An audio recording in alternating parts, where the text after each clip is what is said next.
আসসালামু আলাইকুম, Runa baby channel.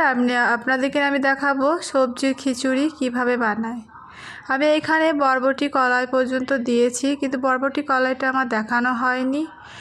এবার আমি কি দিচ্ছি আপনাদেরকে আমি দেখাচ্ছি। এখানে কিন্তু টমেটো, ক্যাপসিকাম, বেগুন, পটল সব কিছু কেটে নিয়েছি। আর এখানে আমি মুগ ডাল নিয়েছি 500-র মতো। আর এখানে আমি 150 গ্রামের মতন সরু চাল নিয়েছি। এটা বাচ্চাদের খিচুড়ি, সেজন্য আমি আলু ব্যবহার করছি না। আর দেখতে পাচ্ছেন আমি জলটা কিন্তু গ্যাসের মধ্যে চাপিয়ে দিয়েছি চালটাকে ধুয়ে। আর এর মধ্যে আমি হলুদ গুঁড়ো দিয়ে দিলাম। এবার আমি এর মধ্যে সবজিগুলো যেগুলো কেটে রেখেছিলাম, এর মধ্যে কাঁচা লঙ্কাও শুদ্ধ দেওয়া আছে। ঝাল, এটা বাচ্চাদের খিচুড়ি, সেজন্য ঝালের পরিমাণটা খুব কম। আর দেখতেই পাচ্ছেন খিচুড়িটা কিন্তু আমার আধ সিদ্ধর মতো হয়ে গেছে। আর খানিকক্ষণ থাকলে কিন্তু খিচুড়িটা হয়ে যাবে। এবার আমি এখানে বরবটি কলাইটা ব্যবহার করেছি, কিন্তু আপনাদেরকে দেখানো হয়নি। বরবটি কলাইও শুদ্ধ দিয়ে দিয়েছি।